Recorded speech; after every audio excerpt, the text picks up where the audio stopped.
اعوذ باللہ من الشیطان الرجیم۔ میں پناہ مانگتا ہوں اللہ کی شیطان مردود سے۔ بسم اللہ الرحمن الرحیم۔ اللہ کے نام سے شروع جو نہایت مہربان بے حد رحم فرمانے والا۔ وَيَسْتَفْتُونَكَ فِي النِّسَاءِ قُلِ اللَّهُ يُفْتِيكُمْ فِيهِنَّ وما يتلى عليكم في الكتاب في يتامى النساء اللاتي لا تؤتونهن ما كتب لهن وترغبون أن تنكحوهن والمستضعفين من الولدان وأن تقوموا لليتامى بالقسط وما تفعلوا من خير فإن الله كان به عليما۔ اور اے حبیب، لوگ آپ سے عورتوں کی وراثت کے بارے میں حکم پوچھتے ہیں، آپ فرما دیجئے اللہ تمہیں ان کے بارے میں حکم دیتا ہے، اور یتیم بچیوں کے بارے میں وہ آیتیں بھی حکم بیان کرتی ہیں جو قرآن میں تم پر پڑھی جاتی ہیں۔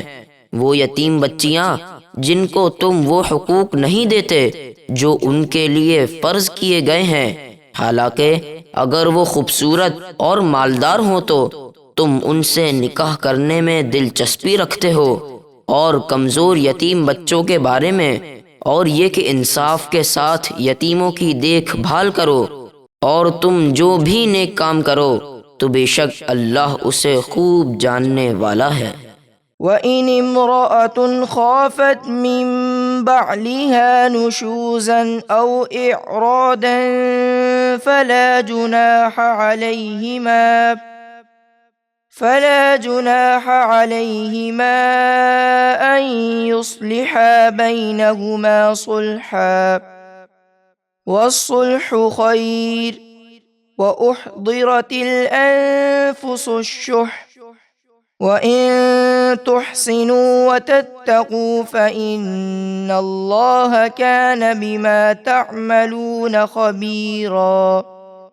اور اگر کوئی عورت اپنے شوہر سے زیادتی یا بے رغبتی کا خوف رکھے تو ان دونوں پر کوئی گناہ نہیں کہ آپس میں صلح کر لیں، اور صلح جدائی سے بہتر ہے، اور لوگوں کے دل لالچ کے پھندے میں ہیں، اور اگر تم نیکی کرو اور عورتوں پر ظلم و ستم سے بچو تو بے شک اللہ کو تمہارے سب کاموں کی خوب خبر ہے۔ وَلَن تَسْتَطِيعُوا أَن تَعْدِلُوا بَيْنَ النِّسَاءِ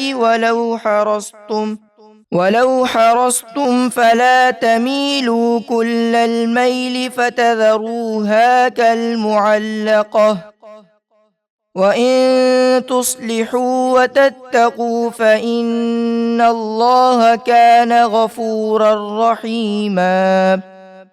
اور تم ہرگز شدید خواہش کے باوجود اپنی بیویوں کے درمیان محبت میں برابری نہیں کر سکتے، تاہم یہ تو نہ ہو کہ ایک بیوی کی طرف مکمل جھک جاؤ کہ دوسری کو لٹکتی ہوئی چھوڑ دو، اور اگر تم نیکی کرو اور ناانصافی سے بچو تو بے شک اللہ بہت بخشنے والا نہایت مہربان ہے۔ وَإِن يَتَفَرَّقَا يُغْنِ اللَّهُ كُلًّا مِّن سَعَتِهِ وَكَانَ اللَّهُ وَاسِعًا حَكِيمًا۔ اور اگر بحالت مجبوری میاں بیوی ایک دوسرے سے جدا ہو جائیں تو اللہ اپنے فضل سے ہر ایک کو دوسرے سے بے نیاز کر دے گا، یعنی بہتر دے گا، اور اللہ بڑی وسعت والا، بڑی حکمت والا ہے۔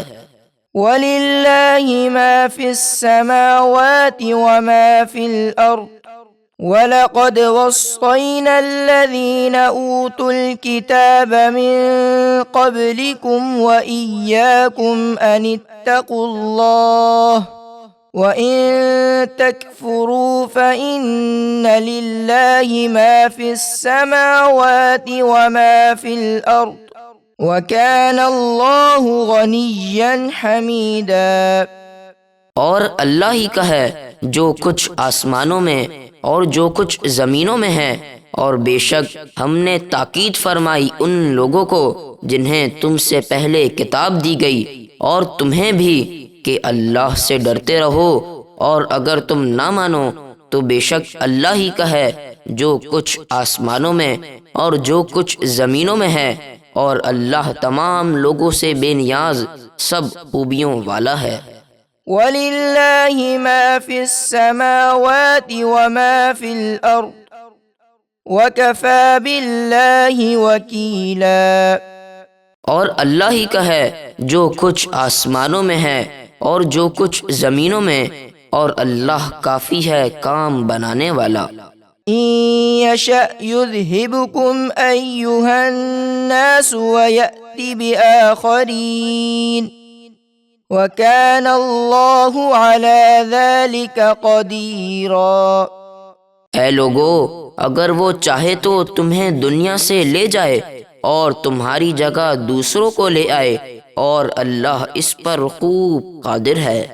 من كان يريد ثواب الدنيا فعند الله ثواب الدنيا والآخرة وكان الله سميعا بصيرا۔ جو دنیا کا انعام چاہے تو اللہ کے پاس دنیا اور آخرت دونوں کا انعام ہے، اور اللہ سب کچھ سننے والا، دیکھنے والا ہے۔